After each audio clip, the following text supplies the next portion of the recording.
घर चले जाइए। हम लोग आ गए।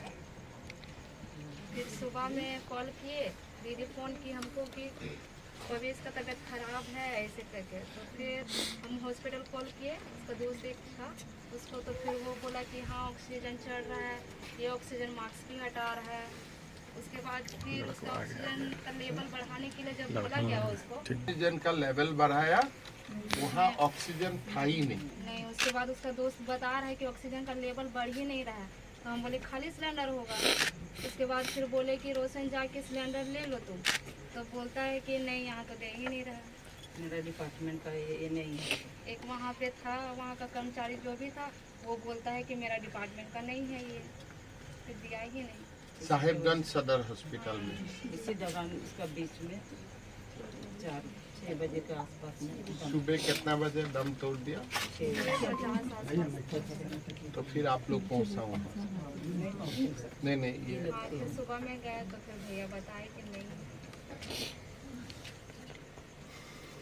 फिर वहाँ में पोस्टमार्टम वगैरह करवाया कि नहीं? करा लिए। करा के यहाँ फिर कितना यहाँ आया? हम लोग 10 बजे करीब पहुँच गए थे यहाँ। पोस्टमार्टम किया लेकिन वहाँ ऐसे ही केवल प्लास्टिक में लपेट के दे दिया।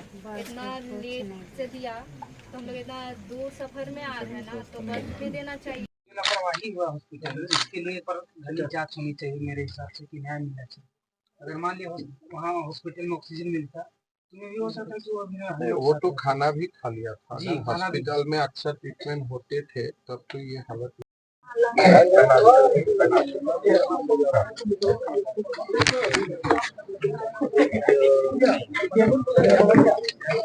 भैया भैया बाबू बाबू बाबू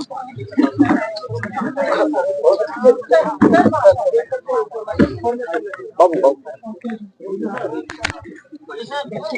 मैं देखता फुटबॉल देखता मैं देखता हूँ सरकार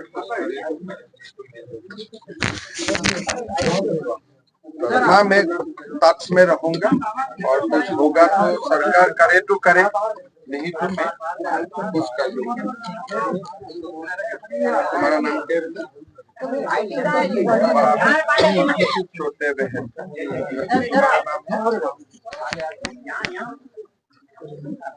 ना हुए हैं जी सर, ये बहुत ही मार्मिक है और बहुत ही दुखदायक है। बेटा पुलिस का या एक्साइज डिपार्टमेंट का कांस्टेबल बनने गया था, लेकिन उनका मृत शरीर ही घर में लौट के आया। बहन ने जो बताया, पहला तो उनका बीमार हुआ, फिर हॉस्पिटल में गया, हॉस्पिटल में ऑक्सीजन आया, लेकिन लोगों का मन में यह संदेह है कि ऑक्सीजन सिलेंडर में ऑक्सीजन था ही नहीं। लेकिन हकीकत क्या है वो तो कोई जांच होगा तभी पता चलेगा। लेकिन एक बात आप देखिए कि ये फुटबॉल प्लेयर भी थे, यहाँ में वो दौड़ भी रहा था, कभी उनका कुछ बीमार नहीं हुआ।